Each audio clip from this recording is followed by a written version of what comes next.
Укмуш эми тим эле укмуш. Караңыздарчы, кооздукту караңыздар. Мына укмуш кооздук. Сонун.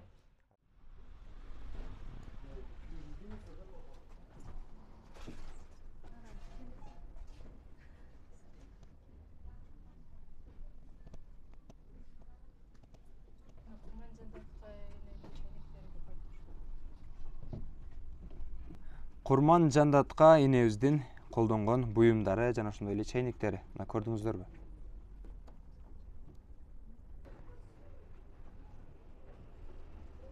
Тарыхы жок, эл болбойт дейт. Ассаламу алейкум. Урматтуу көрүүчүлөр, бүгүн жуманын 4-күнүндө эгемендүүлүктү алган күнүбүзгө 32 жыл толду. 31 август бүгүн өзгөчө майрам. Мына караңыздарчы, бул жакта өзгөчө салтанат курулуп жатат. Карасаңыздарчы. Фонтан иштеп жатат, өнүгүү десе болот. Ал эми биз болсо Сулайман Тоо маалымат борборуна кадам таштайлы. Бул жакта биздин тарыхыбыз, улуттук кийимдер, каада салтка болгон басым ушул жакта жашалган десек болот. Азыр жалпыңыздар менен биргеликте ушул маалымат борбордун ичин кенен тааныштырып өтөлү бир четтен. Ассаламу алейкум дейли. Бисмиллахир-рахманир-рахим. Бул жак жаңыдан гана оңдоодон түзөөдөн өткөн. Бүгүн 31 август майрамга карата бекер кирүү акысыз болуп жатат. Ал эми башка күндөрү 50 сом акчалай төлөп бир адамга, адам башына анан киресиздер. Бул жакта караңыздарчы, киргенде эле мындай шырдактар, килемдер аябагандай кооз болуп турат. Кыргыз эли байыртан каада салтка, нарк, үрп адатка бекем болгон. Бул жакта биздин колдонгон чанач, кымызга, бул жакта идиштер аябагандай сонун болуп турат. Көрдүңүздөрбү? Укмуш. Караңыздарчы. Биз колдонгон эле буюмдар. Тагыраагы эми ата-энелерибиз, ата-бабаларыбыз колдонгон буюмдар. Азыр жерлерде тоолуу аймактарда, бийик тоолуу аймактарда колдонгон буюмдар азыр деле колдонулуп келет десек болот. Бул таза адамга нукура керектүү буюмдар десек болот. Караңыздарчы. Бул жактан дагы тартып көргөзөлү. Урматтуу көрөрмандар, бул жак киргенде эле аялдардын иштечүчү буюмдары деп аталат экен. Бул жактан сокку белек деп караңыздарчы. Бул жактан будайды алып эле иштетип, көрдүңүздөрбү? Алып, салып, майдалап, муну бардыгыбыз эле иштеткенбиз. Мен жаштык кезимде аябагандай соккуну уруп, майдалап иштетчүбүз да. Кийин замандын өнүгүшү, барып убакыт өттү. Азыр тегирмен деген нерсе бар. Сразу алып келип, иш жеңилдеп калды десек болот, аз да болсо. Бул жанагы сүттү каймактан ажыратып алчу. Билесиздер да, мына көрдүңүздөр, көргөн ата-энелер, абалар, байкелер, чоң энелер сразу түшүндү буну. Бул мындай болот деп айтыш керек деп. Бул жакта болсо, куржун бардыгыңыздарга белгилүү. Бул куржун дагы аябагандай сонун. Укмуш, аттын үстүнө артып, буюм тайымдардын бардыгын салса болот. Мына өзгөчө курактар, ашкана буюмдары аябагандай сонун. Укмуш. Бир четтен кете берели. Көрдүңүздөр да. Өзгөчө буюмдар. Мына туш, курак. Бул жакта бешик бар экен. Мына көрдүңүздөр да. Бешикке жатпай чоңойбогон кыргыз болбосо керек. Мунун тазалыгы, арулугу аябагандай укмуш, сонун десек болот. Мындай жылып карай берели, дагы да болсо. Укмуш. Бул жак болсо төрү деп аталат. Боз үйдүн төрү. Көрдүңүздөр да. Түлкүнүн тереси, бул жакта дагы курактар, туштар элинип турат. Көрдүңүздөр да. Бул жакта кыргыз таза териден кураштырып жашоосу өзгөчө жашаган десек болот. Көрдүңүздөрбү? Муну. Тонду караңыздарчы. Аябагандай жылуу да бул. Агаларыбыз, абаларыбыз кийген десе болот. Азыр деле кийишет. Бийлер, хандар кийген. Көрдүңүздөрбү? Укмуш өзүнчө бир сонун. Эки түлкүнүн териси эки жагында илинип турат. Азырда болсо колдонобуз бул нерселердичи. Айыл жергесинде, кыштактарда чоң айылдарда чоң аталарыбыз кийип иштешет десек болот. Бул төр жагынан сол канатка карай бурулган жагы. А бул болсо Кыргыздын улуттук оюну болгон тогуз корголдуку. Көрдүңүздөр, укмуш. Ал эми бул комуз. Кыргыздын 3 кылдуу аспабы. Ал эми кылкыяк жанындагысы өзгөчө улуттук аспаптар. Укмуш. Сонун. Албетте буну тарых катары сактап коюбуз жакшы, бирок комузду алып ойноп турганыбыз андан дагы жакшы, үйгө коюп коюп эле эмес. Тогуз корголду дагы оюн катарында кыргыз эли Орто Азияга, андан кийин дүйнөгө таанытсак жакшы болот. Бул адамдын мээсин өрчүшүнө аябагандай чоң өөлгө боло ала турчу нерсе деп айтылат. Эки кылдуу аспап бул кылкыяктагы өзгөчө сонун аспап. Мына көрдүңүздөрбү? Туш кереге аябагандай сонун. Ал эми аталарыбыз болсо ат менен жол жүрүп келген соң монтип эр токумду алып келип киреберишке коюп, монтип. Көрдүңүздөрбү? Жабдын камчыларды караңыздарчы. Жүгөн. Басмайыл. Мына караңыздарчы, укмуш. Бул жасалгалар. Мына караңыздарчы. Көрө деп айтабыз, чылапчын. Ар жерде, ар бир облуста, ар бир райондо, ар бир кыштакта, ар бир элдин көөрү ар түрдүү болгон үчүн эми чылапчын, көрө ар түрдүү айтышат. Кээ бир жерлерде дагы, кээ бир жерде болсо чөгүн деп айтылат. Урматтуу көрөрмандар, көрдүңүздөрбү? Бул Алымбек Датка атабыздын колдонгон буюмдар экен. Бул жакта урпагы келип, атайын сактап, ушул жакта жоголуп кетпесин, ушундай нерсе ачылсын деп, тарыхый эстеликтер катарында тарыхый музейге өткөрүп берип, бул жерде жашалгалап жардам кылышкан экен. Мына ушинтип биз тарыхтагы инсандарыбызды эч качан унутпашыбыз керек. Анан бул 3 кабаттан турган музейдин экинчи кабатына кадам таштайлы. Мына биринчи кабатын көрүп бүттүк десек болот.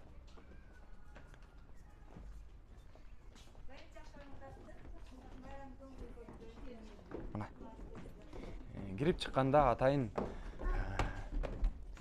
ар түрлүү болгон эжелер кызмат кылышат экен бул жакта. Чыгып келе жатканда эле тушта биздин Кыргыз каганаты деп бул жакта жазылган картаны көрүүгө болот. Көрдүңүздөрбү? Мына Кыргыз эли дүйнөнүн жарымында жашаган эл. Өзгөчө чоң империя болгон деп тарых барактарынан да карасак болот. Бул жагы энеси. Бул жагы дагы бир жакта. Көрдүңүздөрбү? Укмуш. Биздин картабыз. Азыркы картабыз болсо кичинерип орто чабалда турган чагы. Мына сүрөттүн тартылганыбызды көрдүңүздөрбү? Дагы биздин бир баатырыбыз десек болот.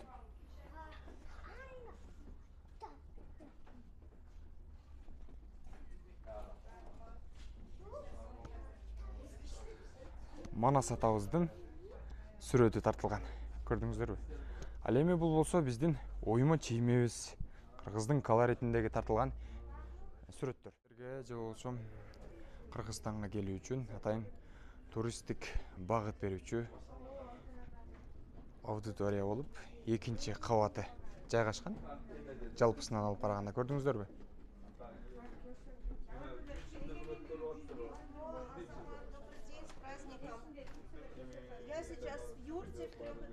Мына майрамыңыздар менен деп орус тилинде айтып атат бул жакта. Жалпыңыздардын майрамыңыздар менен дагы бир жолу. Кезекти боз үйдүн 3-чү кабатына берели. Бул жакта атайын темир тепкичтен жасалган. Тепкичтерди басып, өтүп, андан кийин биз 3-чү кабатка көтөрүлөт экенбиз. Бул жака көтөрүлүп жатып, ондай кооздукту көрүүгө болот. Көрдүңүздөрбү? Аягындай укмуш экен. көріп қуандыңыздар, соны. Бұл жақтан аяғандай. Швейцария жолдоға тұрғандай деңгейде екен. Бұл жақта біздің тарих музей. Бұл жерден жаңағы кечеги сіздер сұраған желек. Кечеги тартып чыгарылган съемкада желек анча көтөрүлүп болчу, ошон үчүн тартып чыгарбадым. Мына бүгүн Садыр Жапаров президентибиз келип, бул жака расмий ачылышта ачып көтөрүп кетти. Биз музейдин 3-кабатына чыгып жаткан учурубуз, кирип баратабыз, тартып көргөзөлү.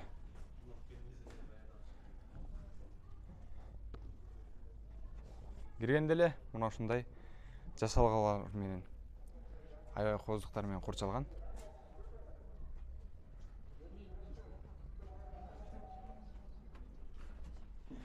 Бул жак сувенирдик көргөзмө деп аталат. 3-кабат. Туш кийиз мына сиздер көрүп жаткан кооз. Азыр биз үйдү обой менен же болбосо башка нерсе менен чаптап кээ бир жерлерин жаап коебуз го. Кыргыз эли ушинтип ачык калган жерлерге туш жаап, өзгөчө курактарды илип кооздуктарга бөлөгөн. Бул табигый тазалык десе болот. Укмуш. Көрдүңүздөр да. Бул биз бардыгыбыз колдонгон себет. Бул болсо бул жактагы менин билишиме караганда чайнектер кыргыздын мурунку убактарда колдонгон чайнектери. Мына Курман Жандатка энебиздин колдонгон чайнектер экен, тагыраак ачып көрүүгө болот экен. Мына караңыздарчы. Очокко кайнатылган чайдын даамы башкача болот деп кыргыз эли дайым айтып келет. Ошондуктан тефаль менен же болбосо печкага кайнатылган чайга караганда отко кайнатылган чайда табигый тазалык бар. Мына укмуш. Бул колдонулган буюмда аябагандай сонун нерселер бар экен. Бул жерден баштайлы. Өзгөчө чоподон жасалган буюмдар, тайымдар көрдүңүздөр. Мына кичинекей боз үйдү көрдүңүздөрбү? Бул болсо чопочор, музыкалык аспап, аябагандай сонун. Жалгыз гана аспап болуп ушул эсептелинет. Күйлөнбөйт. Бул жөн гана ойной берүүгө болот. Башка аспаптарды билесиздерби? Күйлөп же болсо бурап, кулагын бурап же болсо башка нерсе кылып кыйналасыздар. Буну жөн гана жасап бир жасалышта оңдоп коесуң, андан кийин ойной бересиң. Эгерде ойной алсаң. Бул чайнек. Чыны, кичинекей пиаласы десе болот. Ар жерде аркылата алышта болот. Бул жогоруда айтып кеткен себет. Өзгөчө сувенирдик буюмдар дагы жасалып тур. Бул жакта кичинекей куурчактар дагы турат. Көрдүңүздөр. Азыр чет мамлекеттен келген куурчактарга караганда бул табигый десе болот. Колдо жасалган аябагандай укмуш. Кичинекей балдарга алып берсеңиздер, кыздарга алып берсеңиздер, мээнин өсүүсүнө, кругозоруна кенен жакшы пайдалуу жагы аябагандай зор күчкө ээ. Эгерде мүмкүнчүлүгүңүздөр болсо, карап алып бериңиздер. Көрөрмандар, бул жактан эрте келген турналарды көрсө болот. Көрдүңүздөр, бул жакта учуп жүрүшөт. Ал эми радуга деп айтып коет орус тилинде, ал эми кыргыз тилинде асан үсөн деп коебуз.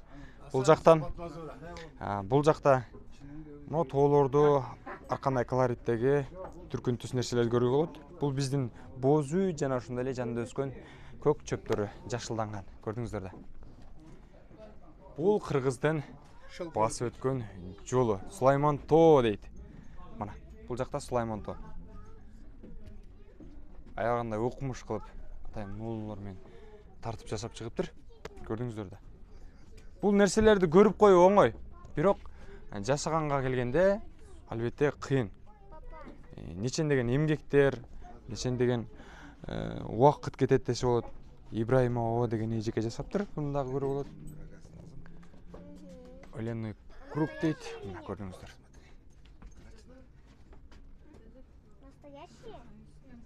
Бул жакта мать Олен дейт. Мына бугу энени көрдүңүздөрбү? Бул тууралуу чыгармалар бар. Сиздер билесиздер. Чыңгыз Айтматовдун Бугу эне деген чыгармасын көрүүгө болот. Жактан атайын тартып чүрүптүр.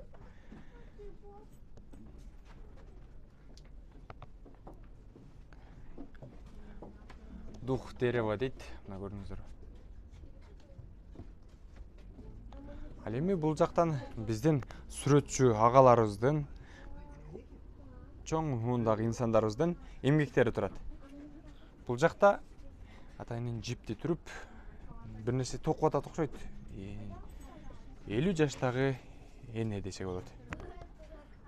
Анар, алма, биздин тоолор, Кыргызстандын тоолору бул жашылдан өнүп өскөн мамлекеттин көрүнүшүн тартып чыгарыптыр. Башында Сулайман тоо турат. Көрдүңүздөр. Бул өзгөчө курактардан жасалган сумкалар. Ал эми бул Ош шаарындагы өнүгүп өсүп жаткан бийик кабаттуу үйлөрдүн дагы көрүнүштөрүн тартыптыр. Окумуш. А бул жакка келсек, түркүн улуттагы жана ошондой эле Кыргыздын колоритиндеги буюмдар, үйлөрдүн керегеси жана ошондой эле кийимдер дагы камтылыптыр. Мондай Сулайман тоо деген аталыштагы өзгөчө сөздөр жазылып, сүрөттөр катылыптыр. Мондай сумкалар дагы бар экен, заманбап. Чыга бериш эшикте Сулайман тоонун атайын немеси тартылыптыр. Көрдүңүздөр. Окумуш. Бул жакталар дагы кайра эле көргүм келе берет экен бул нерселерчи. Көргөн сайын эле. Аябагандай окумуш экен. Мына бул жашалгалар кыргыздыкы. Төбө эчкилери дейт. Мына көрдүңүздөрбү?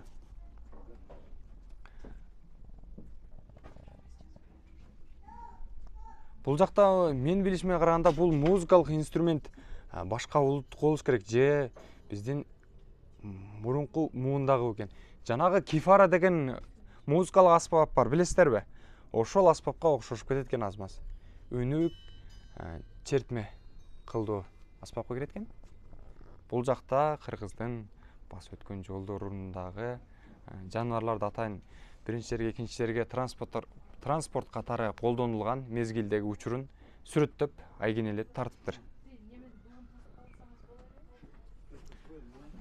Окумуш, урматтуу көрөрмандар, көрдүңүздөрбү?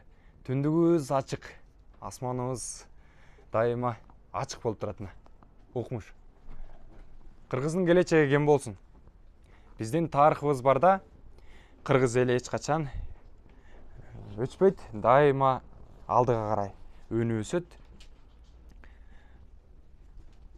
Буну колдоп, алдыга сүрөп, ким колдоо көргөзгөн болсо, жана ошондой эле бул жерде ачууга ар тараптан салым кошуп, жогору жактан колдоо көргөзгөн болсо, рахмат айтууга туура келет. Анткени аябагандай окумуш кылып жасаптыр. Сонун башка мамлекеттерден келген көрүүчүлөргө дагы Ош шаарында мына ушундай биздин жашалгаларыбыз бар, же болбосо тооздуктарыбыз бар деп суктанып айтууга боло турган нерсе экен. Окумуш. Көрдүңүздөрбү? Эгемендүүлүгүңүздөр куттуу болсун, кыргыз элим. Дагы бир ирет майрамыңыздар менен эч убакта картайбаңыздар. Болгону дайыма кыргыз эли бейпилдикте, кенчиликте, тынччылыкта, аманчылыкта өкүм сүрөлү. Кыргыз элим баары болсун. Урматтуу Тез Жарыя каналыбыздын катталуучулары жана ошондой эле көрүүчүлөрү, бүгүн биз сиздерге Сулайман тоо маалымат борборунан толук маалымат бере алдык десек болот. Дагы бир жолу ассаламу алейкум.